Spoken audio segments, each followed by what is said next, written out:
The Escort is one of the stalwarts of the sport, well established from grassroots all the way up to World Championship level, where it ends its career as Ford's factory vehicle in order to make way for the Focus. But right up to the end of the season it was still competitive, and of course in factory trim it's state of the art, although these days reading the bare specification tells you very little, because almost all of the secrets of today's rally cars are in the electronics, controlling the engine and, most important, the 3 active differentials.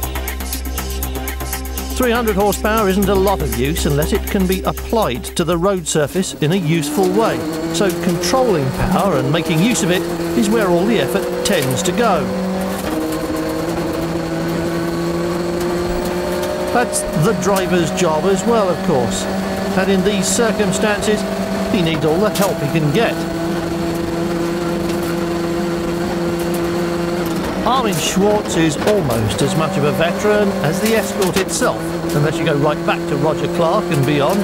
But in this situation, he has got to depend on his co-driver and the pace notes they made together on the recce. Way out in the Atlantic Ocean, the tiny island of Madeira is usually hot and sunny, a sort of Portuguese Canary Island. Unsurprisingly, it's a favourite destination for the drivers of the European Rally Championship, and it's a coefficient 20 round of that series. Usually in full bloom during the event, Madeira is often described as the Flower Island, but right now all the greenery and vegetation can be something of a hazard. In the narrow lanes there's generally no see-through on any of the corners, so Schwartz will be listening to the pace notes very carefully in order to know precisely what lies up ahead.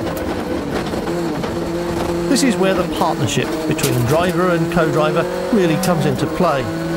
Manfred Heimer needs to be calling these at exactly the right pace and rhythm, so the details of the next feature arrive in the driver's consciousness at exactly the right moment. Sadly, there's no hard and fast rule about what constitutes the right moment.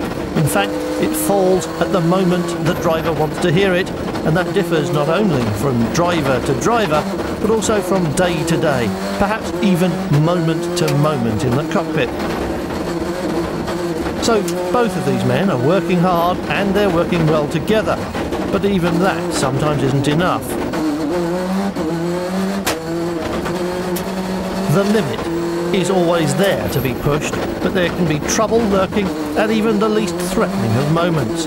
And a slide that runs wide can turn to disaster in less time than the blinking of an eye.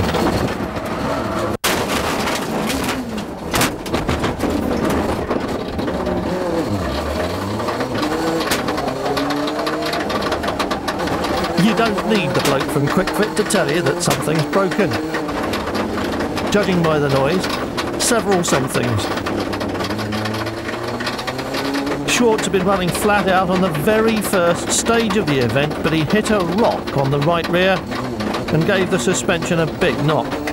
Though he continued to push hard, he lost a minute on the stage and collected a 2-minute road penalty. He did finish in 9th place, but he didn't need this much bad luck this soon in the event, and that was a graphic illustration of just how easy it is for things to go wrong, no matter how technically superb the car might be, how big the team and its resources, nor how good or well paid the driver.